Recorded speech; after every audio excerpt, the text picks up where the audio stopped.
қабыл болсын. Бүгін менің интеллект жаттығудың кезекті жаттығуы патшайым мен патшаның кейпіне енуі, немесе патшайым мен патшаның мүсіні атты жаттығу. Бұл жаттығуды игерген кезде әрбір адамның осанкасы, тұлғасы дұрыс қалпына келтіреді. Сосын жаңағы дауыс үндері жақсы шығатын болады. Негізгі осы патша мен патшайымның мүсіні атты интеллект жаттығуды игерген адамдарды сырттағы адамдар жақсы қарсы алатын болады. Сол адамдардың сөйлеген сөзімен жаңағы сол кісінің сөзін тыңдауға тырысады, ойымен келісетін болады. Осы жаттығуда сіздер не аласыздар? Өзіңізге өзіңіз сенімділікті, өзіңіздің жаңағы шынайы кейпіңізге енесіз, жан-жағыңызбен санаспайтын боласыз. Өз ойыңызды өзіңіз басқарып, өз денеңізді өзіңіз басқаратын жағдайда боласыз. Егер сіз осы патшайым мен патшаның мүсінін игеретін болсаңыз, жаттығуды игеретін болсаңыз, 55% адамдар сізбен санасып, сізбен келісетін болады. 38% адамдар сіздің даусыңыздың үніне құлақ асатын болады. 70% адамдар сіздің айтқан сөздеріңіздің мән мағынасына қарайтын болады. Сонда сіздің осы патша мен патшайымның мүсінінің жаттығуын игерген кезде сізді адамдар жақсы қабылдайтын жағдайда боласыз. Неге? Өйткені сіз өзіңізді өзіңіз басқарып, өз көңіл күйіңізді жаңағы бақылауға алып, жаңағы жүрген тұрған кезде сіз патша мен патшайымның кейпінде жүретін болсаңыздар, соған лайықты адамдармен сый құрметте қарым-қатынаста боласыздар. Әрине, егер сіз бұл жаттығуды шынайы орындайтын болсаңыз, енді осы жаттығудың толық 8-ін өткен кезде сіздің қолыңызда 8 интеллект жаттығудың инструменті болады, құралы болады. Соны тұрақты түрде орындайтын болсаңыз, сіздің өміріңізде, сіздің айналаңызда, әлемде және сіздің ұрпақтарыңызда үлкен өзгерістер болады. Егер әрине сіз ұрпақтарыңыздың жақсы өмір сүргенін, жақсы информация қабылдағанын, олардың жүріс-тұрысы әдемі болғанын қалайтын болсаңыздар, онда әрбір отбасыда осы жаттығуларды игеру қажет. Өйткені бұл жаттығу, 8 жаттығу адам өміріне, адамзатқа ауадай қажет. Именно қазіргі уақытта өте қажет. Ақпараттың секунд сайын жүздеген миллиондаған ақпараттардың ішінде сізге керегін сіз өзіңіз таңдауға мүмкіндік аласыз, егер сіз 8 жаттығуды игерсеңіздер. Мен азында осы жаттығуды қалай істеу керек екенін түсіріп, жеке түсіріп, видеоға салып қойдым. Соны көрсеңіздер болады. Сонда да мен сіздерге қалай орындалатын көрсетейін, уәде еткендей.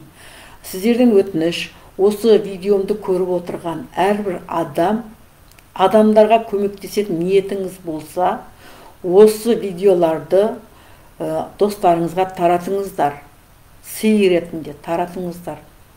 Басқа сіздердің ешнәрсе сұрамаймын. Егер сіздердің осы 8 жаттығуды толық игергіңіз келсе, онда менің 10 күндік курсыма қатысып, белгілі бір жаңағы ақысын төлеп, одан кейін 3 апта жаңағы бақылауда болып, осы 8 жаттығуды тиянақтап, закрепить етсеңіздер болады. Енді мен сіздерге сол жаттығуды, жаңағы патша мен патшайымның мүсіні атты интеллект жаттығуды қысқаша көрсетіп берейін.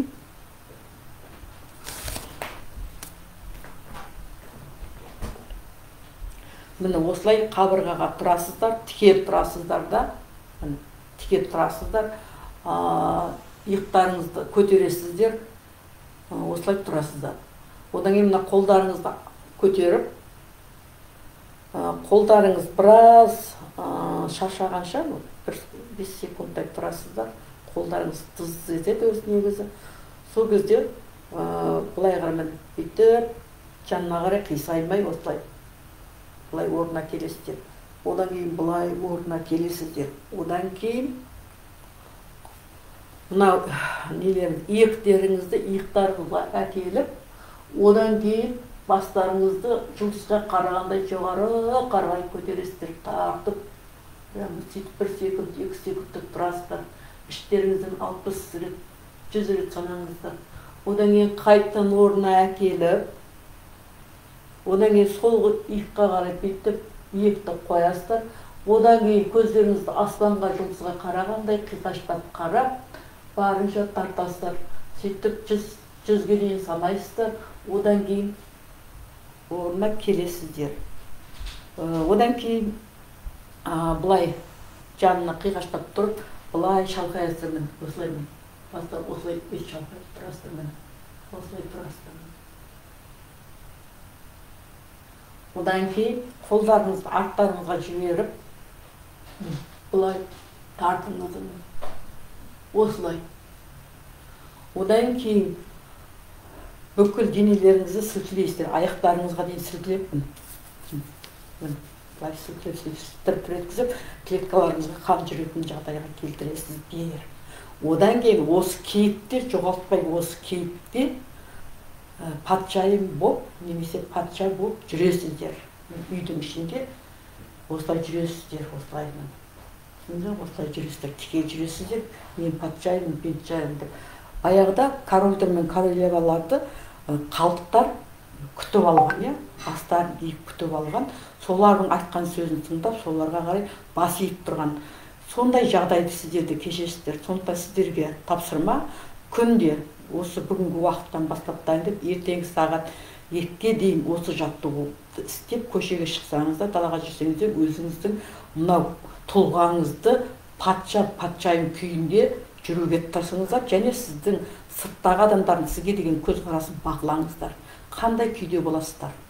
Өте күшті жаттығу. Бізде бір келіншек 10 күндік сабақтан өткен, қазір осы өзіне ұнаған осы патшайым болып жүргісі келген, осыны игеру арқылы оны қазір кез келген адам жұмыстан үйіңізге қайтасыз ба деп алып кетеді. Одан жұмысқа бара жатқанда жартылай пустой автобус келеді. Уақытысында келеді, алдына келіп тоқтайды, мінеді, барады, қайтарда тұрғындары алып қайтады. Міне, сондай пайдасы бар. Бұл 8 интеллектілік жаттығу бүкіл адамзатқа ауадай қажет. Мынау соның 3-ші жаттығуы. Патшайым күйінде өзіңді басқарып жүру, өз тұлғаңды басқарып жүру. Ертеңгі сабақ өзімнің сезімдерімнің есімін атты. Өзіңіз белгі бір ашу ызаға келген кезде соны қалай тоқтатуға болады және қалай басқаруға болады. Сол туралы ақпарат беремін.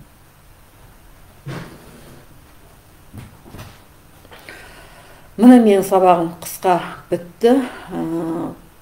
Егер сіздер 8 жаттығуды толық игерем десеңіздер, мұның шығу тарихы туралы көптеген мәліметтерді алуға болады. Оған белгілі бір ссылка арқылы тіркеліп, оплата жасап, соған доступ алған кезде ғана сіздер толық соны игеретін жағдайда боласыздар. Қош сау болыңыздар. Келесі күнгі жаттығу өз сезімдерімнің есімін атты жаттығу. Ертең сағат 2 мен 2:30 арасында өтемін. Қандай да бір сұрақ, тілек, пікір болатын болса, ұялмай жазып отырыңыздар. Теріс ой болса да, оң ой болса да, қандай көңіл күй болды, соның бәрін жазып отырыңыздар. Сұрақ болса қойыңыздар, мен жауап беруге тырысамын. Менің жаңағы жаттығуларым көп болса, дәл бүгінгі таңда күнде 10-15 минут болып жатыр. Өйткені мен тек қана жаттығуды көрсетіп жатырмын. Негізгі ақпарат бұл 8 жаттығу туралы ақпараттың шығу тарихы.